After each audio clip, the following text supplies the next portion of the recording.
Today, it's a long-standing dream that's driving an active and creative couple to search for their country paradise. And they're more than ready to part with their cash. Have you got your chequebook? Excellent. That's a good start, isn't it? And a celebratory tipple is already on the cards. What do you think about the bar? Do you think you could use it for some other purpose? I think I'd be inclined to keep it as a bar, my dear. Well, today we are in Cornwall, and this is the rather pretty 13th century St Just in Roseland Church, tucked away on the banks of this gorgeous little creek just across the water from Falmouth. And it's one of several spots here in the West Country that it's thought were visited by a teenage Jesus who was then travelling with his relative Joseph of Arimathea, who it's thought at the time was a wealthy merchant dealing in Cornish tin. Now, the idea and the legend that Jesus visited Britain became immortalised in the words of the 19th century hymn Jerusalem, written by the poet William Blake. Without a doubt, it is my favourite hymn and has gone down as a national favourite. Cornwall is England's most southwesterly county, sharing an inland border with Devon, meeting the Celtic Sea to the north and west and the English Channel to the south. The region's sole city is Truro, with the tall spires of its cathedral towering over the Georgian streets. In 1880, the foundation stones for this spectacular place of worship were laid by Queen Victoria's eldest son, Edward VII. And 30 years later, the cathedral was complete, the year of his death. Moving out towards the coast, Cornwall boasts miles and miles of glorious beaches, overlooked by pretty coastal villages. Towards the east of the region, Bodmin Moor has been designated an area of outstanding natural beauty, as has almost a third of Cornwall. Here, the 80 square miles are cloaked in heather and grazed upon by moorland ponies. So with its rich canvas of stunning architecture and dramatic natural beauty, Cornwall is a hugely popular destination for both visitors and escapees alike. Well, behind me is the beautiful backdrop of St Mawes. It's just one of numerous coastal settlements that for many people really define what life is like in this maritime county. And it's worth remembering that no matter where you are in Cornwall, you're never more than 25 miles from the sea. And as for house prices, well, they are often as attractive as the views. Currently, the average price of a detached property here is £277,000. That's some £22,000 below the national figure. Now, of course, a house with a view like that is going to come at a premium, but nonetheless, as a county, it does represent pretty good value for money. So, let's meet today's buyers and find out what's persuaded them to weigh anchor and move to the southwest. Part-time lecturer Heather and her Merchant Navy officer husband David live near Chelmsford, but have been in Essex since the 1980s. They wed just 6 months after they met 36 years ago. I'd definitely say Heather's the noisy one. She's the one that's outward going more than I am. Although I think I have learnt from her over the years, and we've met in the middle somewhere now. The couple's 2 grown-up sons have now flown the nest, and their 4-bedroomed mock Tudor detached home is up for sale. Looking forward to their upcoming retirement, Heather and David are planning on moving out of Essex. I wouldn't say that Chelmsford exactly has a great sense of community. It is literally a commuter town. And there's one West Country county that has captured their hearts. I've always liked Cornwall. I started to go down there when I was a baby and sort of grew up going on holidays. And when I go into Cornwall, I feel that it's my natural home, that I've come home. And that's really a feeling that I like and want to keep. When they make their move, Heather and David are planning on enjoying their hobbies. And Master Mariner David has also got his eye on some new ones. I'm coming up for retirement age now, so I should be looking for some retirement activities. I've been involved in the nautical industry from the age of 13, and I look forward to being able to give something back to the marine industry, and I'd very much like to get involved with the National Coast Watch Institution, which is a voluntary organisation. I will be giving up my work, and I would like to get involved with the local community. I would like to develop my art skills as well, and I would like to sort of relax a bit, because I feel at the moment we're living our lives in a very full and very active way. I still like to be active, but in a little bit more of a relaxed surrounding. All they need now is a sale on their house and they'll be opening the door to their future. This move means a culmination of all my dreams and hopes. I would love a lovely home in Cornwall where I can welcome my sons and my grandchildren and we can enjoy the Cornish scenery and the Cornish life together. That's what I want from Cornwall: happiness, relaxation and a jolly good retirement.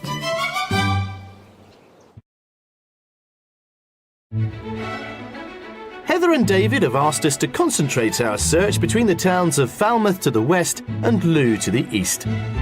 But before we commence our journey to find them their new home, we're all catching up in Cornwall on the banks of Charlestown's picturesque harbour to discuss the details of their property wish list.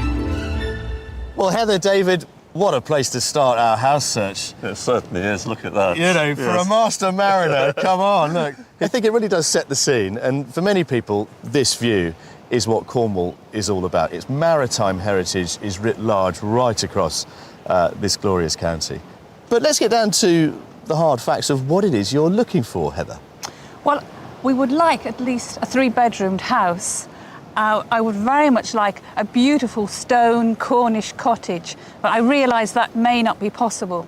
We don't want acres of ground, but we want something with a little bit of character, and of course we want something to accommodate David's head height. Yes, I mean, I'm just under 6 foot. How tall are you, David? Just under 6'6". Wow. Obviously the boys are going to come down and see you. So what about reception space? Because at the end of the day, that's where life's going to unfold, isn't it, on a day-to-day basis? Well, I'd like a really nice lounge. I think that's the most important thing. A really nice big lounge where we could have the boys and their families down. I'm not so worried about the kitchen or the other bedrooms, but David would like a study. Yep. And if there's a room, it could even be a small bedroom, which I could sort of turn into an art studio. That would be absolutely ideal. And in terms of garden space, you mentioned earlier we're not after acres. Yes, I'd like somewhere where I can sit out, have a cup of tea or a glass of wine and some sandwiches, and I'd like somewhere to potter as well. Perhaps David wants to grow a few vegetables. You know, I'd like to plant some flowers and have some tubs. And you can't do that at sea, can you? Absolutely not. Total change. We have got an interesting range of properties here in Cornwall to show you. How much are we going to spend then, David? Well, our budget for the move would be £550,000, but wow. For a suitable property, we could uplift that to maybe 560 at a pinch. Wow. I am confident that with your very generous 550, or maybe a little bit more, we should be able to find you what you're looking for from the range of properties that we have to show you, including, of course, our mystery house. Oh, this is exciting. I'm really looking forward to it. So I'm afraid we're going to have to bid farewell to lovely historic Charlestown and its wonderful boats and its wonderful sea view and head inland to our first property. Thank you. Let's go. Thank you. For their top budget of £560,000, Heather and David are after a character Cornish home with at least 3 bedrooms and enough headroom to accommodate David. They'd like a living room great for entertaining and a couple of hobby rooms. Outside, they're after a manageable garden with views, and they'd also like to be close to the local community. Our varied selection of properties will give Heather and David food for thought, but it'll only be after they've viewed each one that its price tag will be revealed to them. The final visit to the mystery house is sure to turn things on their head, but with an open mind, it could be the answer to their dreams.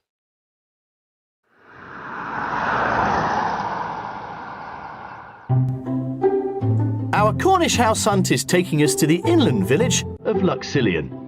Locals are served by a village store and post office, and the village hall provides plenty of social opportunities, as does the popular dining pub. The parish church, originally Norman, was completely rebuilt in the 15th century from granite. One of its windows is a monument to a 19th century architect, whose name is also linked to this detached house on the edge of the village. Well, Heather, you wanted a Cornish house made of Cornish stone. How about this one? It looks Like an old school. like an old school. It looks really interesting. It is an old school. I love the stonework. And I noticed it was built in 1871. It was by the amazingly named Sylvanus Travail. He was an architect actually born in the village here. He built around 50 schools around Cornwall. When it was originally put together, there was no middle floor, just a huge kind of vaulted space. So the current owners have inserted a floor throughout it. Well, it looks like, dare I say, a hidden gem you've found for us. So I'm very interested to open the package and let's see what's inside. Right then, let's open that package. Come on. This impressive property was built from local granite and converted into a family home around 1970, a century after it was built. Once inside, a long hallway divides the ground floor in two, and it's home to a rather fun surprise feature.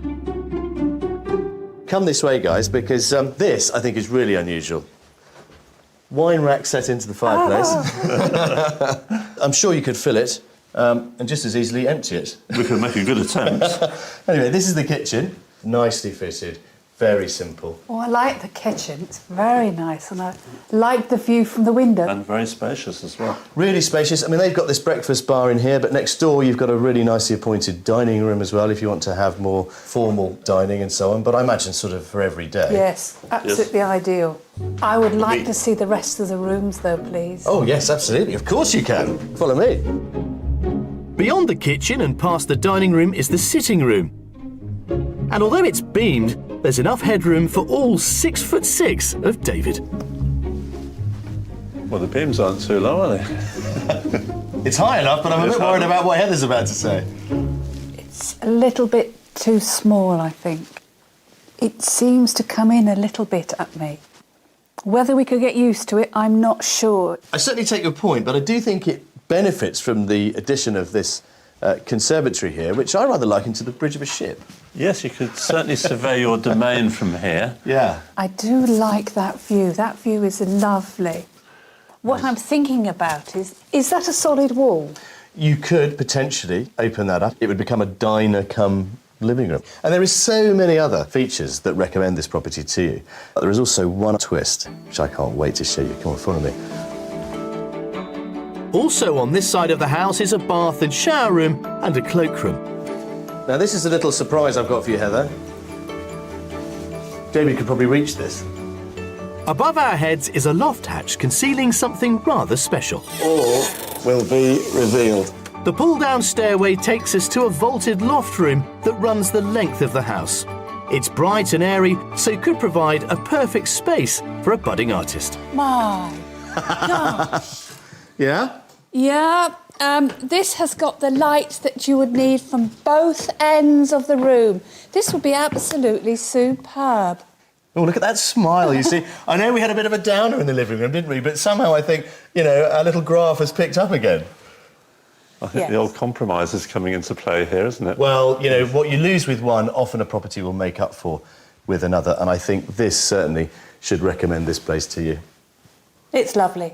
Moving back downstairs and to the other side of the house, there's a utility room and 3 ground floor bedrooms.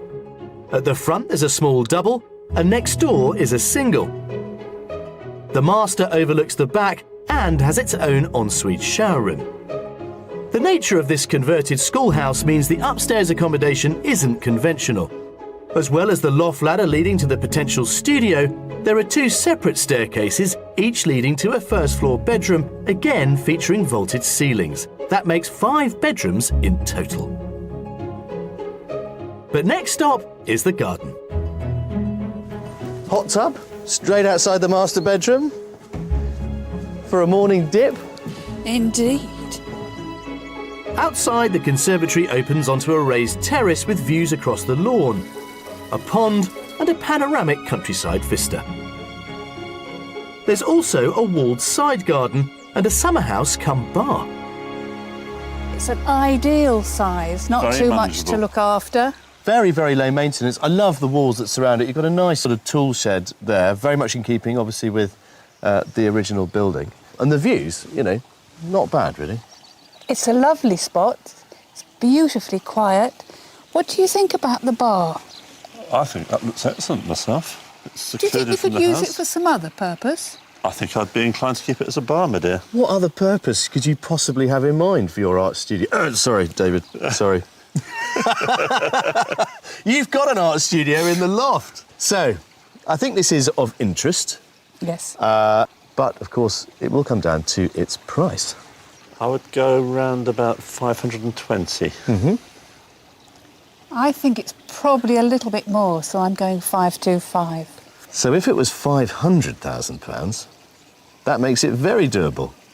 That's interesting. That's interesting. That would give us money to be able to perhaps change it to the way that we might want it. Yes, it's a really good first house. Have another look at this one, because it is quite cavernous. There's plenty to see. Go on, off you go, and I will come and find you later on.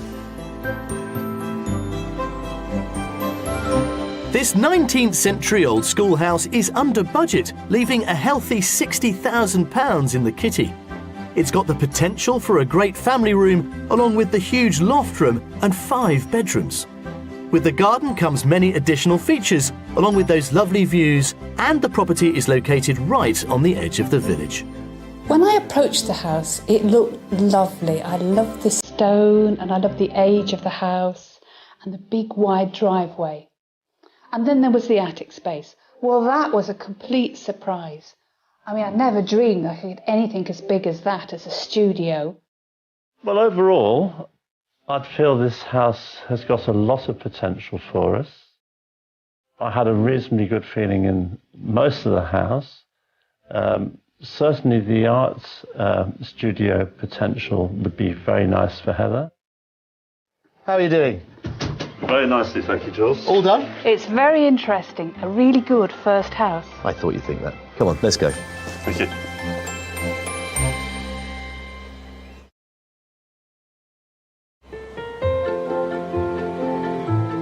With 50 years at sea under his belt, David can't wait to make the most of the Cornish coastline, which spans a distance of over 400 miles. He has hopes of joining the NCI, the National Coast Watch Institution, a voluntary organisation which keeps a visual watch along the UK shores to keep seafarers safe. Tanchan, this is Paul Ruin, NCI, over. David and Heather have come to the ancient fishing village of Polruan to meet Richard Hughes, a trustee of the NCI at one of the 50 stations in England and Wales.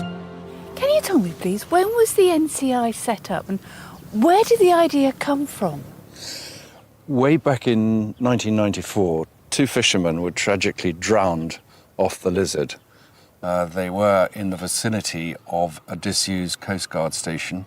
The local community were very upset by this and asked the National Trust if they could reopen the station on a voluntary basis. And Bass Point was reopened in December 1994, and NCI was born. I'm actually a serving merchant navy officer.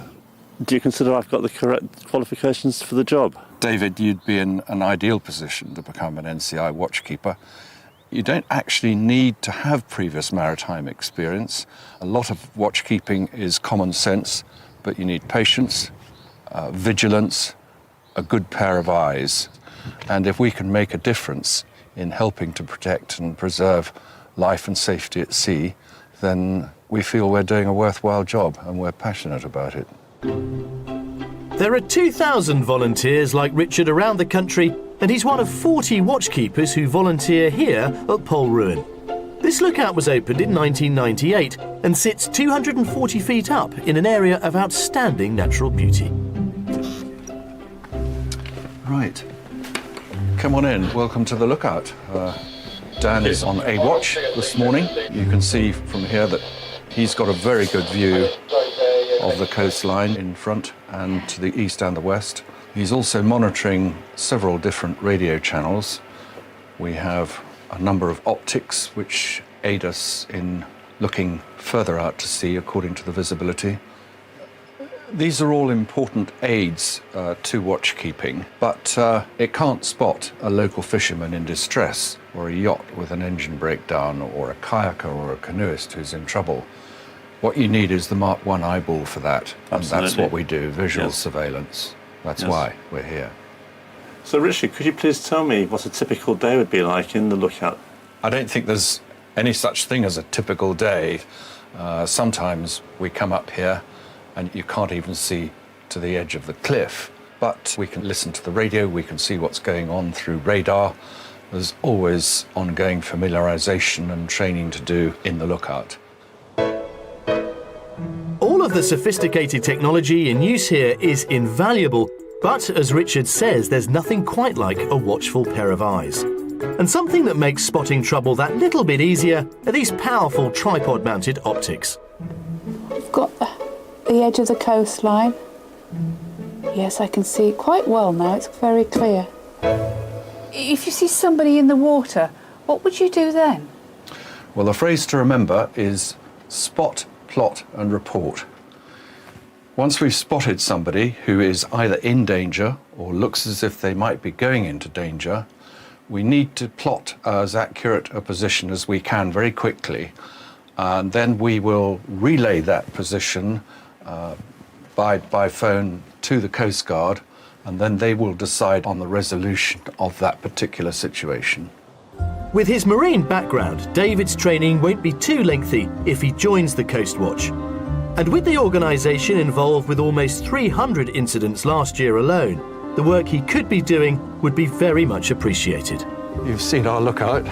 What do you think of it? Very interesting too. I think I could be very interested in joining you when we actually finally move down here. I should say also that we do have a number of husband and wife teams who keep watch together, and they do extremely well. So I hope we do see you again. I'm sure you will. I can look forward to a nice cup of tea then. Thank you so much. Yes, thank you, Richard. Thank you. David may have all but signed on the dotted line, but for now it's time to press pause on our Cornish journey until our quest to give him and Heather a new address resumes tomorrow. It's the second leg of our coast around Cornwall, on the hunt for a country pad for Heather and David from near Chelmsford in Essex. With a top budget of £560,000 in their pockets, we've been given the job of finding them a home full of Cornish charm that also has high enough ceilings for 6'6" David. Coming up, we've got a surprise in our mystery house. It is like a 5-star hotel. Yeah. Do you want to check in, I wonder? And I'll be getting the pick of the county's bunch when I discover why this pocket of the country is carpeted by the biggest concentration of daffodils in the world. You've got a rubber band already on yours. I haven't even picked enough yet.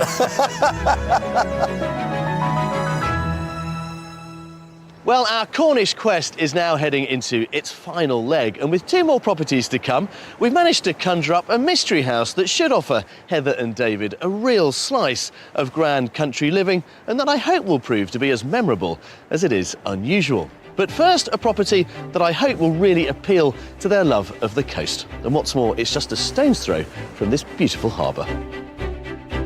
Mevagissey is a village on Cornwall's southern coast. This pretty fishing port attracts tourists to its harbour and narrow streets, teeming with artisan shops and eateries. In the late 1700s, Andrew Pears, a farmer's son, was born here. He later invented and gave his name to a very famous amber-coloured soap. Just 5 minutes' walk from the centre of the village and perched on a hill with views to the coast is our next offering. It's absolutely magnificent. Lovely. Have you got your chequebook? Ah, excellent. Well, that's a good start, isn't it? Oh, come on, please. Can we go in? Come on. This fabulous whitewashed detached villa certainly looks perfectly in place with its palm tree and its proximity to the sea. It was once a guest house, and with a local history of smugglers, who knows who may have rested here in the past. I love the double doorway. It's a classic layout, central hallway, dining room is in there, but let's start in here. This is the living room. I just love it. I could see us living here very happily already. And it's cosy as well. And it's cosy. Yes. It could be our home already. Wow, that's a great reaction. I wasn't expecting that, to be honest with you, but I'm delighted. I don't need to sell this anymore, do I? No, we're off, Jules. We're going to... Go on then, you can go. Let's have a look at the kitchen. Just to remind you, sumptuous Victorian-style dining room in there. And then this, the galley kitchen, which is sort of appropriate, I suppose, for a master mariner, David. This would be very appropriate and extremely good to work in. You know, for a galley kitchen, it does extend this way, which is, I think, really useful. Space for the dining table, nice little range at the end there. But the whole thing is really complemented by this rather useful garden room as well, that really does milk those views. Oh, it's a wonderful conservatory. Absolutely fabulous. Absolutely beautiful. Yeah. It's the bridge. It's your own maritime bridge. It's my own little domain. All we need is a ship's wheel in the middle and you'll feel right at home. Indeed. Absolutely. I can see all our friends will want to visit us. Well, let's find some bedrooms for them, shall we? Come with me. The stairway from the entrance hall leads up to the first floor, where all the rooms are off a wide landing and served by a bright monochrome family bathroom. There are 4 double bedrooms, 1 in each corner of the house, and whilst they're all generously sized, the biggest of the 4 is the master, which comes with an ensuite shower room and sea views. What a good master bedroom this is. I love the big windows and the light pouring in. That's fantastic. There's nothing more I can say. It is a really superb house. Yes. Right absolutely. then, come on, let's continue. There's plenty more to this place. Below ground, in a basement level, lies a warren of rooms to give even more options for hobbies and visiting friends and family.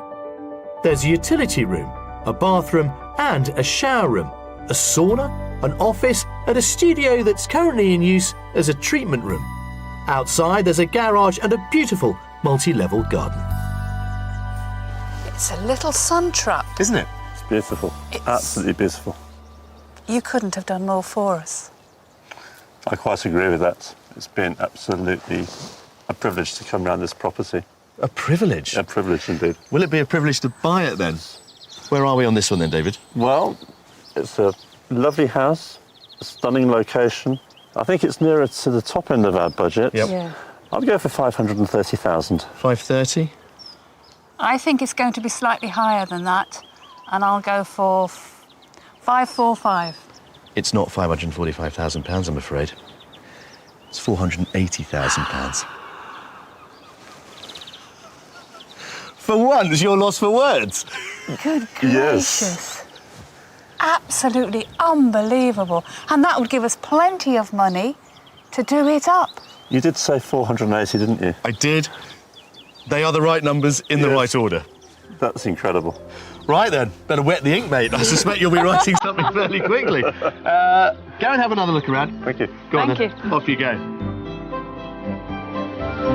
This wonderful detached house has come in way under budget and gives Heather and David everything they've asked for and more.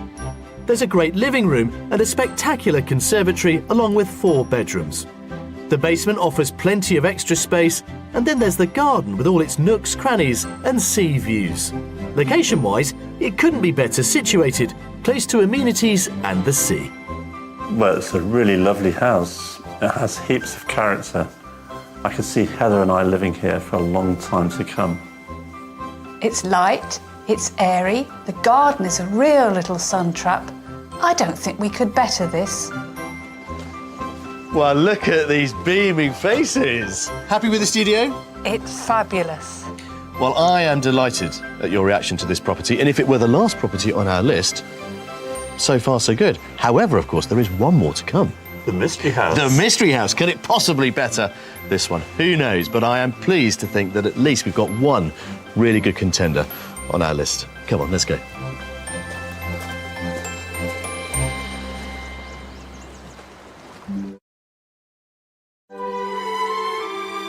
There's nothing more vibrant to signal the arrival of spring to the British countryside than the sight of yellow daffodils swaying in the breeze. And it seems we Brits just can't get enough of them. An estimated 750 million daffs are grown commercially in the UK each year. But it's Cornwall that's the largest producer of this springtime bloom in the world. I've come to meet James Hosking on his 2,500 acre farm near Truro, where his father first planted my favourite flower half a century ago. I had no idea that Cornwall was the home of the British daffodil. Yes, I think the climate down here is absolutely ideally suited to daffodils, and it's really because we've got these mild springs, which mean we get the daffodils before everyone else. They do look beautiful today, putting on a fabulous show. And how many acres have you got given over to daffodils, James? Of daffodils, we've got about 170 acres. And how many daffodils Is it possible to quantify that you actually produce Well, a year? roughly, we pick about 15 million stems of flowers that go to the market each year. 15 million. And how many varieties? Well, we've got about 400 different varieties. We tend to have a lot of speciality daffodils, as opposed to the Cornish crop, which really is producing the early yellow trumpet daffodil. These yellow flowers aren't just a pretty face. They were brought to Britain centuries ago by the Romans, who believed their sap to have healing powers. And even today, a substance in their bulbs is used in the treatment of Alzheimer's. The daffodils on James's family farm are picked from the beginning of January through to mid-April. And although numbers run into many millions, they're still plucked by hand. They just look beautiful today. I mean, that's a classic example, isn't it? They do, and it is, but that's not what we want to pick. That's how it needs to look in someone's vase. So actually, that's the one we want to pick. It's at the stage we pick it. The one that's unopened. That's unopened, and this variety needs to just be showing a little bit of colour to show that that's at the right stage to pick it. And do you cut them? No, our way of doing it is what we call pulling it, because what you want is a clean break on the stem, and not if you pick it, you can sort of squash it and they curl up and it looks tatty. So our way is no pressure with my thumb. I just grip it in my palm. You give it a sharp pull up, and it gives a clean break on the stem, and also it gives me another inch longer stem. So that's the perfect picked daffodil, one of the 15 million. One of the 15 million, and 10 of those, and that's a bunch. We've put that in our cold store for tonight to cool down, and then it's posted out tomorrow. So in 1 day's time, it'll be on someone's kitchen table or living room or whatever, and just starting to open. I mean, can I just practice the technique on this very pretty head here? Because, you know, that to me... Now, you're saying... Now, we're saying... Pull, not pick. Yes, so you don't grip it with your palm and don't pinch it with your thumb. So grip it with your palm and just pull up. There we are, a nice clean break. And Yes. what variety is that one? This one's called Rosemore Gold, which is a new variety that was actually bred down here at Camborne. Right then, we better get picking, haven't we? There we are, that's a nice one, isn't it? That's very nice. Yeah, there we are. You've certainly got your work cut out, though. I mean, to get 15 million. That's right, and then the finish off, I have my daffodils. I want to even them up now, so I give them a little twist to straighten all the stems and get them to line up. Yeah. And bring the heads on, and so you just quick break on those, even up again. Look at that. And then that's a nice bunch of daffodils. You've got a rubber band already on yours. I haven't even picked enough yet. I'm not sure I'm really going to help you towards your total. I've done it before. Yeah, well, you certainly have.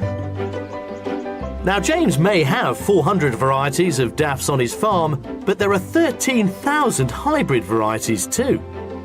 It's been a fascinating insight into what is, without question, my favourite flower.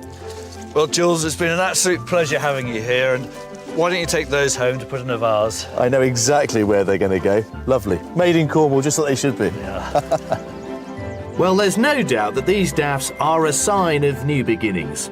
So now it's back to our house hunt to continue our search for a new home for Heather and David.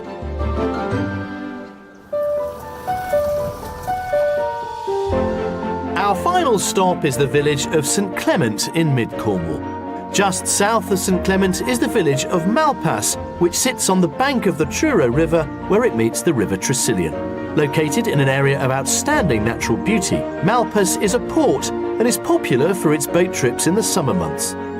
5 minutes away is St Clement, where we find our final offering, which forms part of this grand Georgian home. Well, chaps, this very steep drive goes to the heart of explaining in part how our mystery house, there it is arranged. What do you think of that? Is it all of it? No. You get that cream wing. I like the style. It looks Georgian. Yes. Its proportions on the inside are Georgian. High ceilings, big windows, loads of light. But in truth, this was put on in the late 1980s. Right. Now, it is a wing of an earlier country house, a mixture of Victorian and Georgian, although that bit there you can see is 1940s. I do like the fact that it's set in nice woodland, and it's totally different to what we've seen before. It's a slice of mini estate, really. Right then, let's have a look. This rather grand, semi-detached house uses its elevated position to its advantage and has been laid out in an upside-down configuration to make the most of the superb views across the Cornish countryside and so win it its title of Mystery House. We're starting our tour in the sunlit living room. Our Mystery House may be turned on its head, but it's not hard to see why. Well, this is the obvious place to start, I think, and you can see how the reorientation of the downstairs to the upstairs works rather nicely with those views out of the window and these lovely, really generous proportions. I do like the layout of the room and the size and the fireplace. I like the fireplace very much. It's certainly interesting and will certainly make us think. Good. Well, let's have a look at the kitchen. Dining room in there. And then in here. I mean, I think in fairness, this is probably the same size as the living room next door. This is a lovely kitchen. I think you're probably right. Lovely working space here. They've got this as a bit of a sort of living end. So the whole thing has had a quite recent refresh, not just in the kitchen, but also in the bathrooms too. Come on, follow me. Let's go and look downstairs. Also on this floor is a beautifully appointed bathroom, but it's downstairs where we find the sleeping quarters. Now, unusually, I thought we might start down here with one of the two family bathrooms this place has to offer you. Oh, this is a very good bathroom. Isn't it? I like the shower. Yeah. Super shower.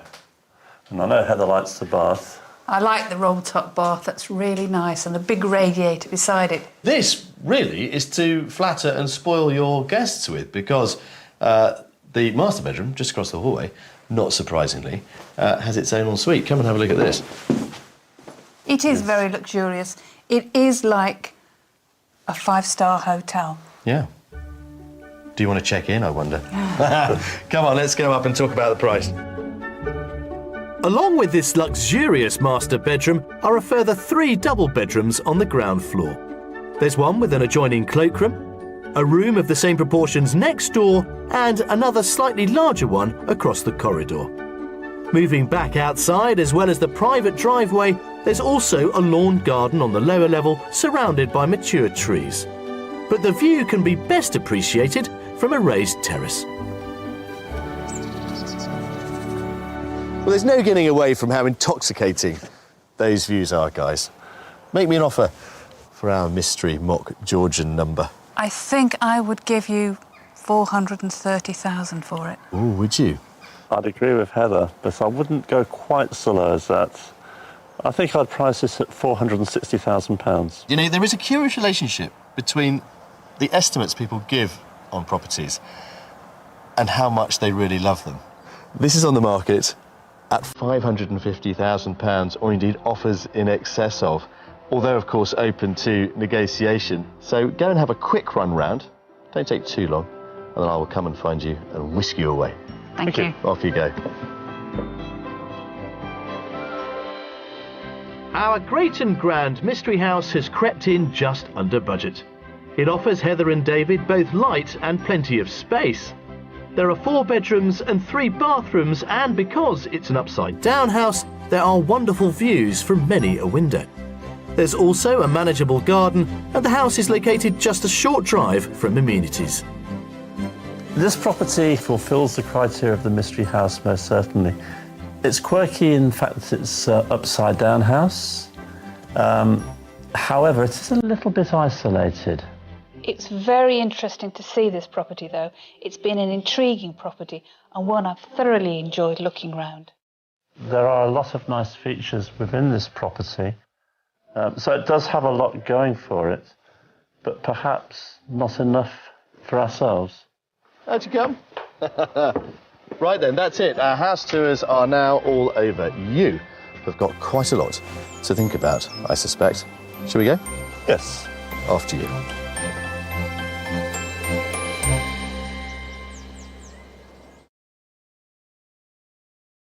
Well, it's now decision time for David and for Heather.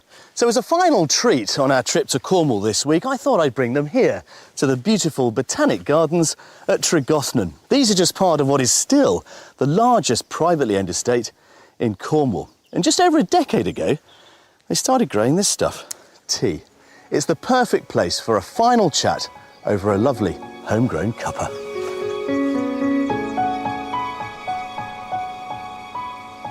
this is all very civilised. How are you? I'm very well, thank you. A cup of Cornish tea, Cornish scones, and look, Cornish daffodils that I picked. Cheers. Cheers, guys. Cheers. Now then, before we celebrate completely, let's think about these properties, because we've given you, I think, a really interesting range, but I think it will come as no surprise to anybody to realise that there is one front runner. Tell me what it is. I think you know it's going to be the house in Mevagissey. Absolutely. David? It's the house in Mevagissey. It was a remarkable price. And in terms of its location next to the harbour, pretty much. Absolutely splendid. Really, couldn't have done better than that. Are you surprised to have found a property this week that you have clearly fallen head over heels in love with? Yes, because it wasn't really a location that we'd thought about. I wanted somewhere with a community, and Mevagissey gives us that in buckets. But the house was quite a surprise. It's got the studio, it's got the study, it's got the lovely large bedrooms, it's got the wonderful kitchen and conservatory, and the view. What more could we ask? So what happens next? I know you've still got your house to sell. Any movement on that? Well, our house is on the market, as you're aware. We have been in touch with the agent today. We're informed there's been lots of interest, but unfortunately no concrete offers yet. But we are hoping for that to change soon. Well, guys, I am absolutely delighted. I can't wait for you to go back and have another look. I'm sure you will. And then hopefully news that you may have been able to put in an offer. How optimistic are you that that might happen, Heather? 110%. Right then, David, that's told us, isn't it? Yes, indeed. So we might as well toast to your new life in Cornwall. Yeah. It will happen, I dare say, very soon. New life in Cornwall. Here's to you. Cheers.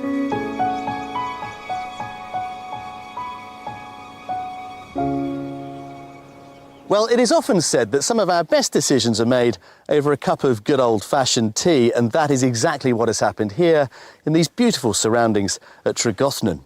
Now, I mentioned earlier that this was the biggest private estate in Cornwall. It is also surely one of the oldest. It's been in the same family since 1334, and that is the sort of legacy that I think most of us would aspire to. And now, hopefully, Heather and David have got the chance to create a legacy of their own, and not just for themselves, but also for their children and their grandchildren, in a beautiful Victorian villa overlooking the sea. I'll see you next time. If you would like to escape to the country in Northern Ireland, Scotland, Wales or England and need our help, you can apply online at bbc.co.uk/be on a show.